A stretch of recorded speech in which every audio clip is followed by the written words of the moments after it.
Salam dan selamat pagi kepada jemaat Tuhan yang Tuhan kasihi. Bersyukur kepada Tuhan karena kita dapat bertemu sekali lagi di dalam ibadah raya kita pada pagi ini. Saya bagi pihak gereja mengucapkan setinggi-tinggi terima kasih kepada semua jemaat Tuhan yang begitu setia dalam mematuhi segala arahan untuk duduk di rumah, yang telah pun dikuatkuasakan dari 17 Mac tempoh hari hingga ke hari ini. Saudaraku, sikap taat ataupun setia ini merupakan sikap yang Tuhan inginkan dari kita orang-orang yang percaya. Ketaatan kita ini menjadi teladan bagi orang-orang di sekeliling kita dan juga menjadi kesukaan bagi Tuhan. Saudaraku, sudah sekian lama kita tidak beribadah di gereja, namun saya sangat mengharapkan dan menyarankan agar semua jemaat Tuhan tetap taat beribadah di tempat kita masing-masing.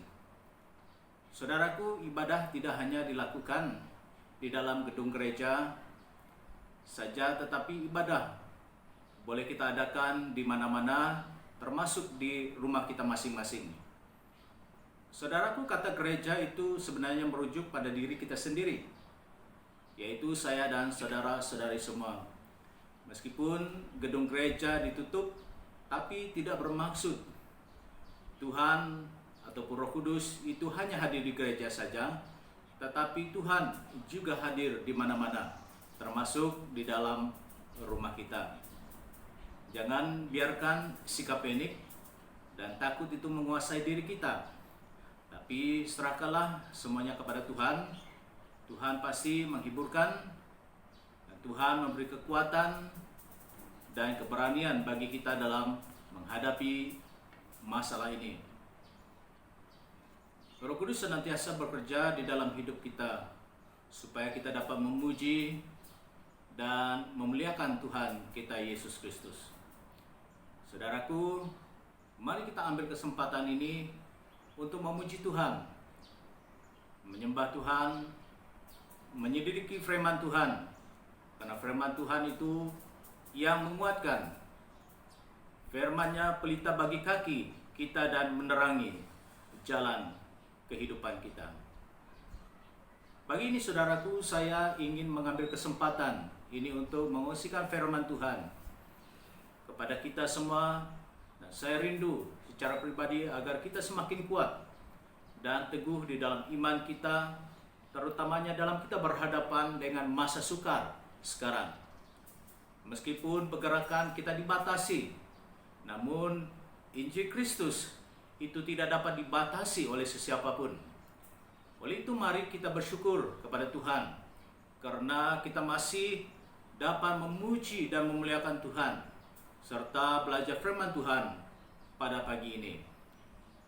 Saudaraku yang Tuhan kasihi, sesudah pengungsian firman Tuhan nanti, kita akan mengadakan perjamuan suci yang akan saya kendalikan, dan jemaat Tuhan boleh mengikut serta dalam perjamuan Tuhan ini di tempat Anda masing-masing.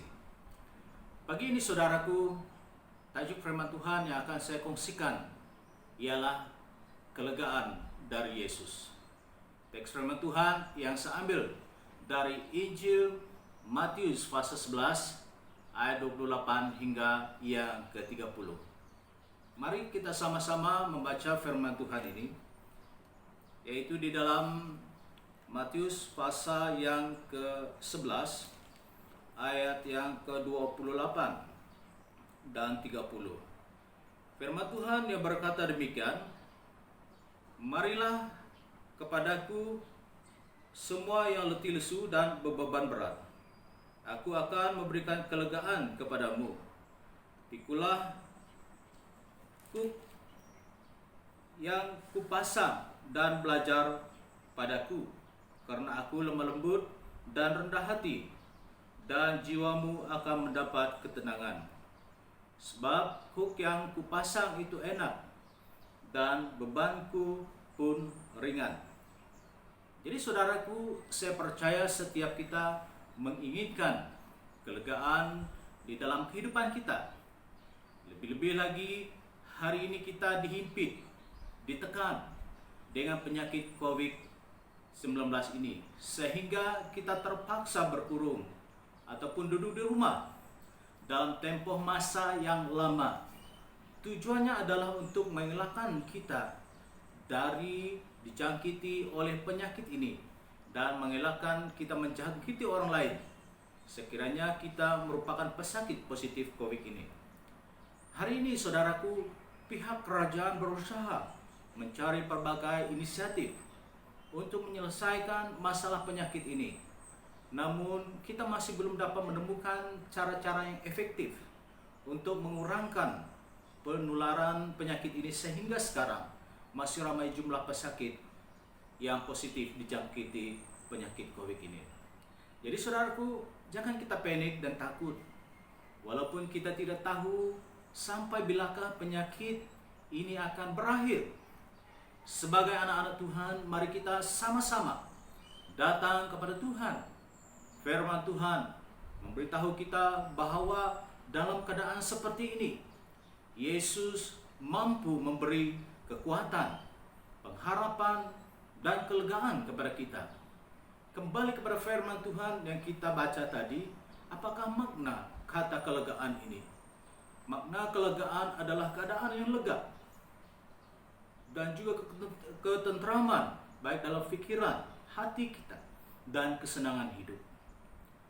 Saudaraku, saya percaya setiap kita menginginkan ketentraman dalam pikiran dan juga hati kita. Mari kita sama-sama belajar dan memahami apa yang dikatakan oleh firman Tuhan ini. Ayat 28 berkata, "Marilah kepadaku." Di sini Yesus memperlawa, memanggil, dan mengajak kita datang kepadanya. Saudaraku, setiap kita mempunyai keletihan dan beban berat dalam kehidupan kita. Karena keletihan dan beratnya beban yang kita pikul itu menyebabkan kita mengeluh dan tidak kuat dalam menjalani kehidupan kita. Kita seringkali putus asa, apatah lagi waktu kita hilang pekerjaan ataupun hilang sumber pendapatan, sakit, ditipu, dianiaya oleh rekan sendiri, anak-anak ataupun anak-anak ataupun keluarga bermasalah, dan sebagainya. Hal ini terus menghimpit kita, namun firman Tuhan mengajak ataupun menjemput kita untuk datang kepadanya. Jadi apakah respon kita dengan ajakan Yesus ini? Yesus berkata, "Aku akan memberikan kelegaan kepadamu." Jadi apakah kelegaan yang Yesus berikan kepada kita? Yesus memberikan damai, Dia memulihkan, Dia memberikan kekuatan, Dia menyembuhkan, Dia memerdekakan, dan mencukupi serta menyediakan keperluan kita. Apa kata firman Tuhan di dalam ayat 29 pula? "Pikulah kuk yang kupasang dan belajarlah padaku. Aku lemah lembut dan rendah hati, dan jiwamu akan mendapat ketenangan." Kuk adalah sebuah papan kayu yang memiliki dua lengkungan. Di atasnya yang boleh kita pasang pada hewan ternak kita, yaitu lembu atau kerbau, untuk menarik kereta lembu ataupun membajak. Manfaat kuk ini ialah untuk meringankan setengah daripada berat muatan. Tanpa kuk, seekor lembu harus menarik berat seluruh muatan sendirian. Tetapi jika kita memasang kuk pada 2 ekor lembu, maka kedua lembu itu begitu senang menarik muatan tersebut sehingga beban yang berat itu menjadi ringan. Demikian juga Yesus, Dia mengenakan kuk pada bahu kita karena Dia tahu kita tidak dapat mengangkat beban kita sendiri. Dia ingin mengangkatnya bersama-sama dengan kita agar beban kita menjadi ringan. Saudaraku, mari kita belajar dari Yesus. Dia lemah lembut dan rendah hati, dan jiwa kita akan mendapat ketenangan kelegaan di dalam Dia. Saudaraku, Yesus menasihati kita agar kita memiliki pribadi yang lemah lembut seperti Yesus. Istilah lemah lembut menggambarkan kebaikan, kemurahan dalam diri seseorang. Orang yang lemah lembut hatinya adalah orang yang telah memiliki kepribadian diri yang sudah diubah oleh Tuhan. Jadi terdapat 3 ciri orang yang lemah lembut hatinya. Ciri pertama, orang yang lemah lembut memiliki pribadi yang rela untuk menderita. Tuhan Yesus sebagai contoh, dia mengalami banyak penderitaan. Dia dijual, dia ditangkap, dipermalukan, dianiaya, dicemooh, dia dicambuk, dia diperlakukan dengan tidak adil oleh orang-orang Farisi, orang Yahudi dan orang Romawi di hadapan orang banyak. Meskipun demikian, Yesus tetap lemah lembut seperti apa yang dikatakan di dalam firman Tuhan di dalam Injil Lukas pasal 23 ayat 34. Dia katakan, "Ya Bapa, ampunilah mereka karena mereka tidak tahu apa yang telah mereka perbuat." Jadi saudaraku, sikap lemah lembut yang Yesus ajar itu yang memampukan kita untuk menghadapi penderitaan yang kita alami dalam kehidupan kita pada hari ini, dan menjadikan kita tenang melalui penderitaan yang kita alami ini. Jadi ciri yang kedua, Yesus yang lemah lembut. Minta maaf, ciri yang kedua, orang yang lemah lembut memiliki pribadian yang terbuka terhadap teguran Tuhan. Orang yang lemah lembut menerima kebenaran sebagai kebenaran, tidak menyalahkan orang lain atau menunding jari kepada orang lain, tetapi ia terbuka terhadap teguran firman Tuhan. Firman Tuhan di dalam 2 Samuel pasal 12 ayat 5 hingga 10 menceritakan tentang Raja Daud ditegur oleh Nabi Nathan dalam peristiwa perselingkuhannya dengan Bathsheba, istri Uria. Apakah respon Daud dengan teguran ini? Daud terbuka, dia menerima teguran itu dan dia sadar dan ia bertobat. Oleh sebab itu Yesus sangat berkenan kepada Daud. Hatinya yang lemah lembut membuat dia siap ditegur walaupun dia seorang raja dan mempunyai kuasa untuk melakukan apa saja yang ia inginkan. Saudaraku, ketenangan yang kita perolehi saat kebenaran itu menegur kita, kebenaran itu menghiburkan, dan kebenaran dapat diterima saat hati kita menjadi lemah lembut. Ciri yang ketiga, orang yang lemah lembut memiliki pribadi yang mudah dibentuk. Orang yang lemah lembut hatinya membiarkan si pencunan membentuk dirinya agar sesuai dengan rencananya. Yesus membiarkan semua rencana Bapa membentuk kehidupannya. Kelemah lembutannya merupakan hal penting yang menjadikan dia dapat mengerti dan dapat menerima pembentukan daripada Bapa. Demikian juga kita sikap lemah lembut yang Yesus ajar itu membuatkan kita tenang dalam menjalani kehidupan kita, sehingga kita dapat menerima setiap pembentukan dari Tuhan. Dia membentuk kita untuk memurnikan kehidupan iman kita melalui masalah dan penderitaan yang kita alami pada hari ini. Saudaraku, Yesus juga menasihati kita agar kita belajar rendah hati seperti Dia. Dan dalam keadaan sebagai manusia, Ia telah merendahkan dirinya dan taat sampai mati, bahkan sampai mati di kayu salib. Ia merendahkan dirinya di hadapan Tuhan dan dengan kerelaan hati berserah untuk melakukan kehendak Tuhan, bahkan sampai mati di kayu salib. Ini adalah sebuah kerendahan hati yang penting yang kita pelajari dari Yesus. Ketika kita lelah dan mempunyai beban berat, Yesus mengundang kita untuk menerima damai sejahtera, yaitu ketenangan, kelegaan sikap lemah lembut dan rendah hati yang yang membuat kita taat kepada Dia. Dan juga sebagai contoh, dia taat kepada bapaknya sampai akhir hidupnya. Jadi saudaraku, demikian juga kita. Meskipun beratnya beban yang kita pikul dan terasa letih, kita menjalani kehidupan yang penuh dengan penderitaan ini, namun kita taat pada Yesus sebagaimana dia taat pada bapaknya. Belajarlah dari Yesus, memiliki sikap lemah lembut dan rendah hati, dan jiwa kita menjadi tenang dan lega meskipun banyak masalah di hadapan kita. Kuk dari Tuhan itu sangat selesa, seperti yang dikatakan di dalam ayat 30, sebab kuk yang kupasang itu enak dan bebanku pun ringan.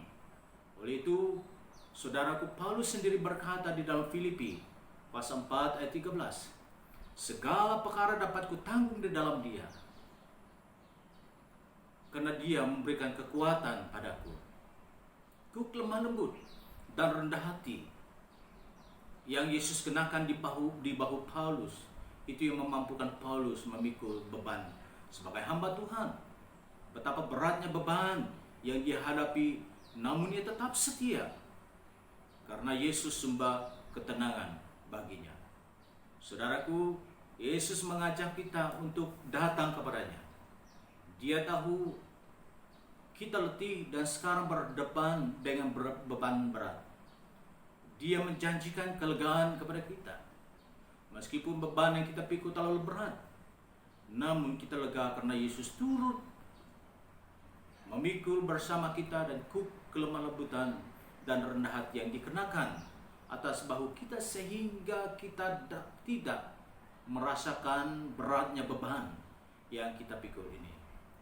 Saudaraku, kelegaan dari Yesus itu merupakan kelegaan yang sejati dan kekal selamanya. Akhir sekali, saudaraku, saya ingin mengajak kita memuji Tuhan dengan satu pujian ini, yaitu Allah sanggup, Yesus sanggup.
Dia Dia memanggil kita untuk datang kepadanya, karena di dalam Dia ada kelegaan yang sejati. Haleluya, haleluya. Dia sanggup, Yesus sanggup melakukan perkara yang besar.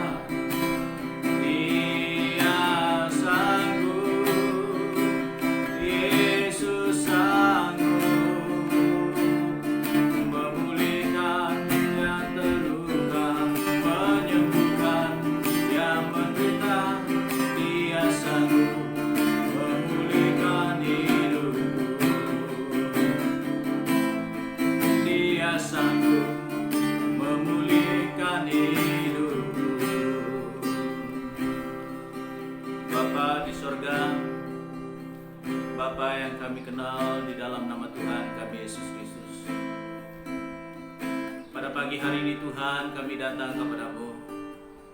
Kami merendahkan diri kami di hadapan-Mu Tuhan, dan kami mengucap syukur kepada-Mu Tuhan, karena Tuhan sanggup melakukan perkara yang lebih besar.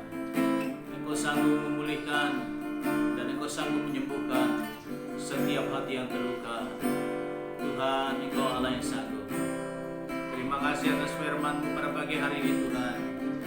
Firman-Mu mengajak kami, marilah datang kepadaku hai yang letih lesu dan berbeban berat.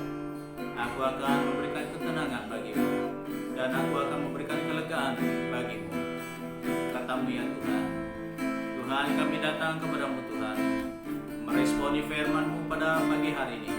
Bila kiranya Tuhan yang akan menolong kami, kiranya Tuhan akan terus memberkati kami, supaya kami menemukan kelegaan yang sejati, kelegaan yang sebenarnya yang Tuhan lakukan, yang Tuhan kerjakan di dalam kehidupan kami Tuhan. Haleluya Yesus, terima kasih Bapa. Bila berkat, damai sejahtera, persekutuan daripada Roh Kudus yang akan menyertai kami selama-lamanya. Terima kasih Tuhan. Di dalam nama Yesus Kristus Tuhan kami sudah berdoa serta mengucap syukur. Amin. Amin.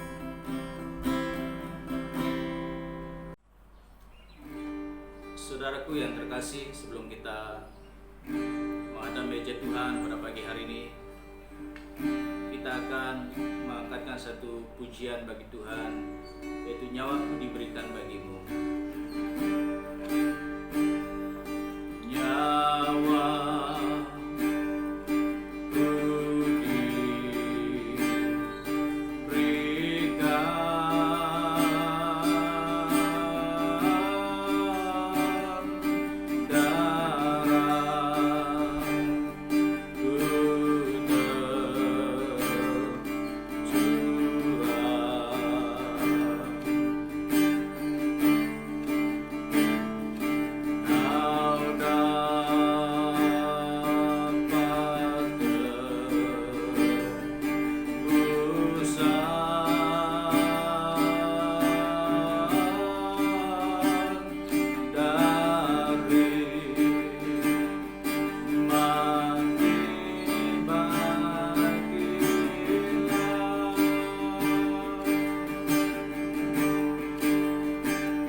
saudara dan saudari, Tuhan Yesus menyuruh kita mengingati Dia dalam mengambil bahagian dalam perjamuan suci ini.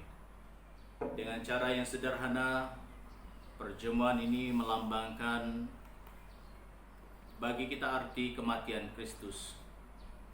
Roti yang akan dipecahkan melambangkan tubuh Kristus yang telah dipecahkan oleh karena kita, dan minuman yang kita akan sama ambil melambangkan darahnya yang tertumpah untuk pengampunan dosa kita. Mari kita membaca firman Tuhan di dalam 1 Korintus bab yang ke-11 ayat 23 hingga 30.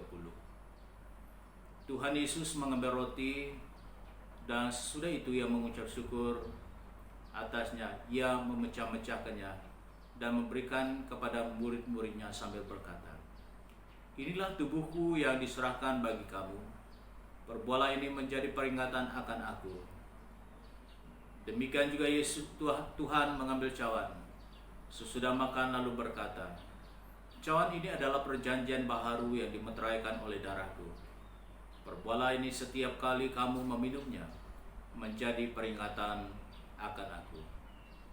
Sebab setiap kali kamu makan roti ini dan minum cawan ini, kamu memberitakan kematian Tuhan sampai Ia datang." Jadi barang siapa dengan cara yang tidak layak makan roti atau minum cawan Tuhan, ia berdosa terhadap tubuh dan darah Tuhan. Karena itu hendaklah tiap-tiap orang menguji dirinya sendiri, dan baru sesudah itu ia makan roti dan minum dari cawan itu. Karena barang siapa makan dan minum tanpa mengakui tubuh Tuhan, ia mendatangkan hukuman atas dirinya. Sebab itu banyak di antara kami lemah dan sakit, dan tidak sedikit yang meninggal.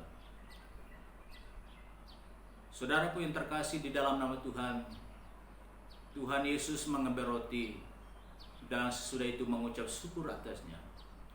Ia memecah-mecahkan dan memberikan kepada murid-muridnya dan berkata, "Inilah tubuhku yang diserahkan bagi kamu. Perbuatlah ini menjadi peringatan akan aku." Dan sebentar kita akan mengambil air dan roti. Dan sebelum itu kita berdoa terlebih dahulu mengucap syukur kepada Tuhan atas berkat air dan roti yang akan kita sama-sama makan dan minum pada pagi hari ini. Mari kita berdoa. Bapa, kami bersyukur pada pagi hari ini karena sekali lagi kami diperingatkan akan kematian dan kebangkitan-Mu Tuhan. Tuhan, kami ingin mengambil perjamuan suci pada pagi hari ini, melambangkan tubuh dan darah-Mu Tuhan yang telah tertumpah dan yang telah disalibkan di atas kayu salib untuk menebuskan segala dosa kami. Tuhan, terima kasih atas segala pengorbanan-Mu, kasih setia-Mu yang Engkau nyatakan dalam kehidupan kami. Engkau sanggup melakukan sesuatu yang baik buat kami agar kami diselamatkan. Tuhan, saat kami mengambil perjamuan suci ini, kami turut serta memberitakan tentang kematian dan kebangkitan-Mu. Dan sebagai pengakuan kami bahwa Engkaulah satu-satunya Tuhan. Tuhan yang telah mati dan bangkit. Tuhan yang telah menyelamatkan. Dan Tuhan yang telah menebuskan kami daripada segala dosa. Dan sehingga kami pada hari ini diperbaharui oleh kuasa darah-Mu Tuhan. Terima kasih Tuhan, berkati air dan roti yang akan kami sama-sama makan dan minum.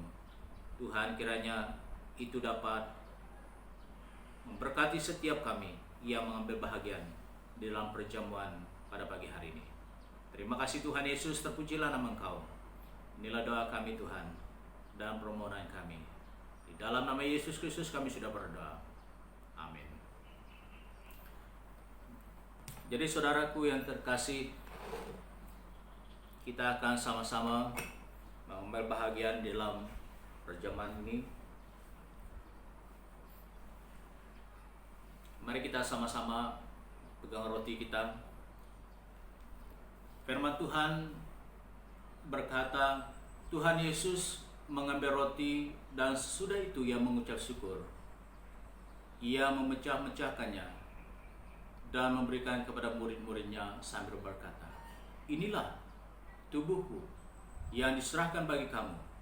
Perbuatlah ini menjadi peringatan akan aku." Mari kita sama-sama makan roti ini.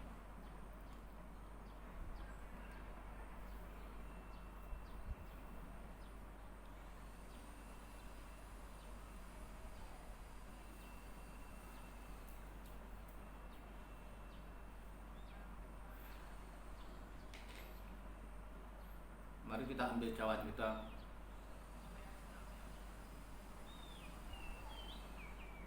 Dan kita angkatkan cawan kita bersama-sama. Demikian juga Tuhan mengambil cawan sesudah makan lalu berkata, "Cawan ini adalah perjanjian baru yang dimeteraikan oleh darahku.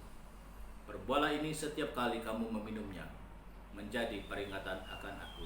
Mari kita sama-sama minum.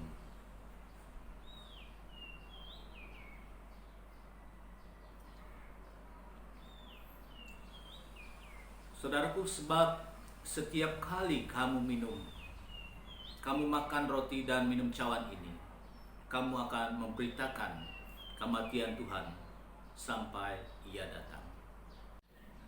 Saudara-saudari yang Tuhan kasihi, untuk mengakhiri ibadah kita pada pagi hari ini, saya ingin mengucapkan doa berkat untuk jemaat Tuhan semua. Mari kita tunduk kepala dan berdoa.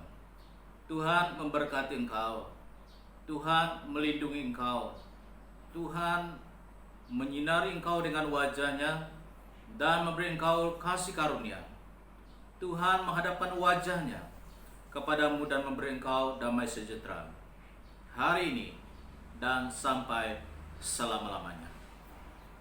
Terpujilah nama Engkau Tuhan, ini doa kami. Di dalam nama Yesus Kristus Tuhan, kami sudah berdoa. Amin.